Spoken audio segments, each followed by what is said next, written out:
Salut à tous, on se retrouve aujourd'hui dans ma douche, comme d'habitude, pour faire une petite vidéo en attendant que le thermique monte. Et, je vais vous parler d'AFS, je vais vous parler des Evo, ça fait plusieurs mois que je suis dessus, donc le positionnement dans la gamme, quelle taille choisir, quel stab pour tuner, et puis on va parler un petit peu des trucs qui arrivent et des nouveautés aussi chez AFS. Allez, c'est parti. Petit mot avant de commencer sur AFS. AFS, c'est une PME qui est à Pancran, dans le Finistère, près de Brest, et donc qui fabrique tous ces foils dans l'usine. Vous pouvez aller la visiter, c'est super intéressant à regarder, c'est vraiment sympa. Le positionnement dans la gamme, si on fait très simple, hein, je ne vais pas détailler toute la gamme, mais vous avez la Flyer pour débuter en 2 tailles. Ensuite, vous avez des Evo, qui seront toujours des ailes polyvalentes. Et ensuite, vous allez avoir des ailes plus spécialisées, les Pure d'un côté, Pure ou Pure Achat, et puis les cycles pour le curving pur. Grosso modo, c'est ça. D'autres choses qui vont arriver, je vais vous en parler à la fin. Donc cette Evo, elle remplace clairement la gamme Performer qui existait avant. Qu'est-ce qu'elle apporte par rapport au Performer? Plus de vitesse, plus de glisse. Globalement, c'est ce que moi j'ai retrouvé comme sensation. Mais on garde un foil assez accessible et un foil avec lequel on va pouvoir s'amuser. La plupart des gens vont s'amuser avec ça, ça correspond un peu au foil passe-partout. Tous les essais que j'ai fait aujourd'hui, je les ai fait avec la FS UHM 85, qui est un super mât chez AFS, qui est assez fin, peu de corps, peu d'épaisseur, extrêmement rigide. Et je les ai fait avec ces différents stabs, je vais vous montrer ça juste après. Et on va commencer par la gamme en Rex sur les plusieurs mois d'utilisation. Evo 1650 pour mes 92 kg, je l'utilise exclusivement dans de l'Ultra Lightwind. En utilisant une Whitebird avec, je gagne énormément aussi en départ en vol, et donc c'est assez sympa. Ça reste une aile facile, je pense que c'est aussi une aile avec laquelle on peut débuter. Je sais que c'est aussi une aile qui est utilisée par les gens qui font du dog start, du pumping, donc grosso modo. C'est quand même un aspect ratio qui n'est pas très élevé. On a d'autres ailes, pour du downwind aussi c'est possible, mais on a d'autres ailes dans la gamme qui vont être plus performantes. Donc il y a la Pure 1100, mais il y a d'autres choses qui vont arriver, je vous en parlerai. L'Evo 1450 au final, c'est vraiment ce que j'utilise dans le petit temps en fait, parce que dès que ça monte, j'aime bien, ça reste maniable.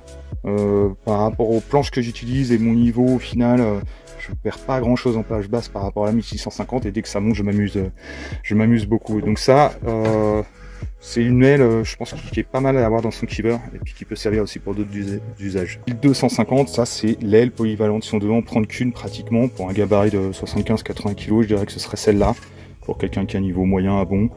Elle passe partout, elle surfe bien, elle a assez de vitesse au surf quand même. Donc vraiment sympa, elle marche très bien en petit temps aussi, selon la planche qu'on lui met. On a Evo 950, j'utilise quand il commence à y avoir des vagues assez sympas, où faut que je parte assez vite quand même dans la vague pour pas me faire rattraper.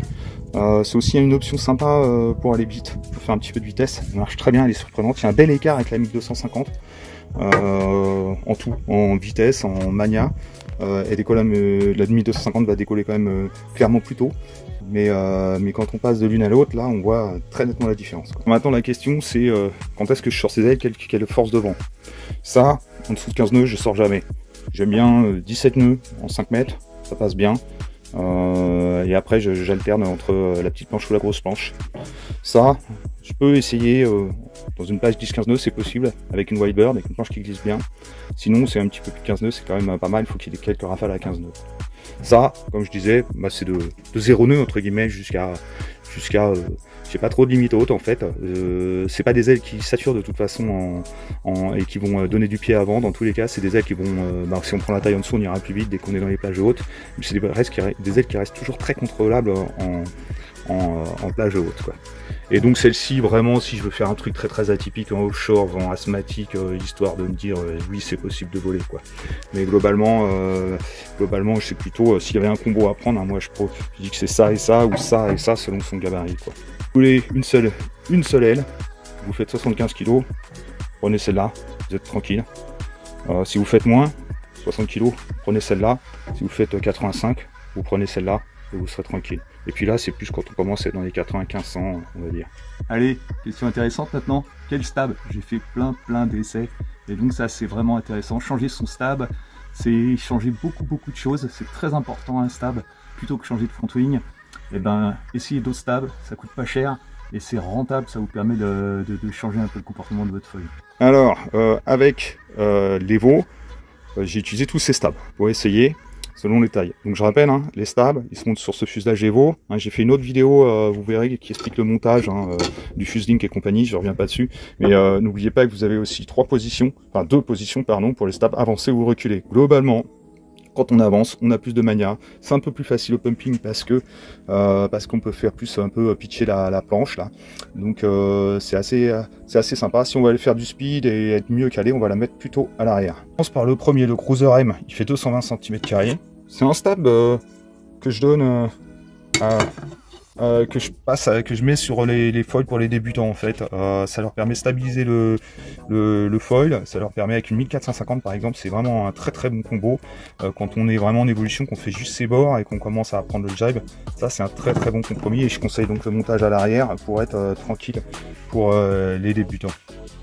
Alors le Cruiser S 190, c'est le stab que j'ai utilisé tout au début, j'ai trouvé très bien parce qu'il avait une bonne maniabilité au final, une bonne portance pour mon poids, et donc plutôt intéressant, une glisse correcte, mais ça c'était avant que je découvre d'autres stabs. Mais en tout cas, si vous en avez qu'un à prendre, et il va sur toute la gamme Cruiser, si vous n'êtes pas encore hyper confirmé, et ben ça se monte avec toutes les ailes, et ça tient bien, il n'y a pas de problème, il n'y a pas besoin de racheter plus gros quoi.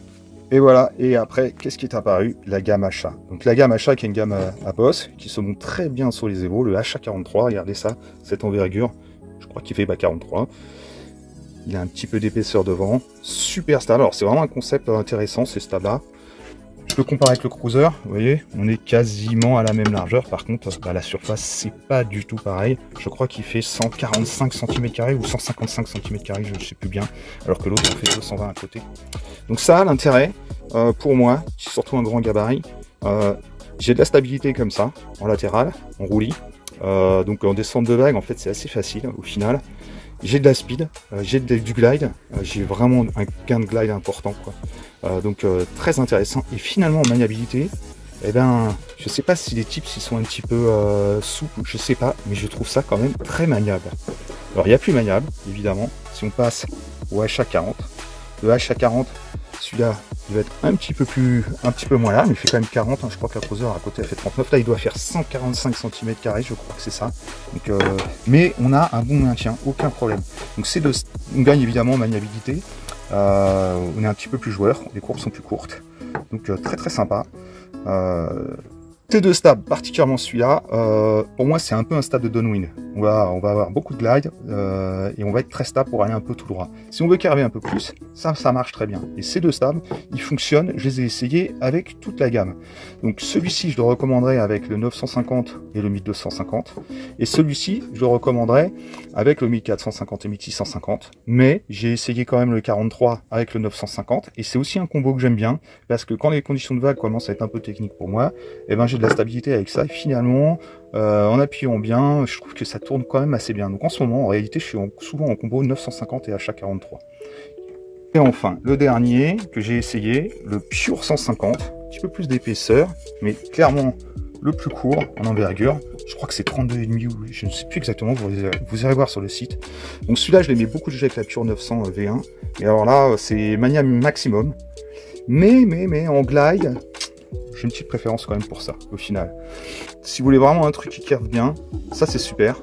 C'est un petit peu moins facile quand même que ça, parce qu'on n'a pas la stabilité en roulis sur le pied arrière, quoi. Donc voilà, c'est une option aussi à essayer. Voilà, bah, c'était mes petits retours d'expérience. N'hésitez pas à me poser des questions dans les commentaires. Il y a d'autres combos que j'ai essayé sans doute et que j'ai pas dû évoquer. Pour finir, les dernières petites news quand même côté FS, il y a pas mal de nouveautés qui sont sorties.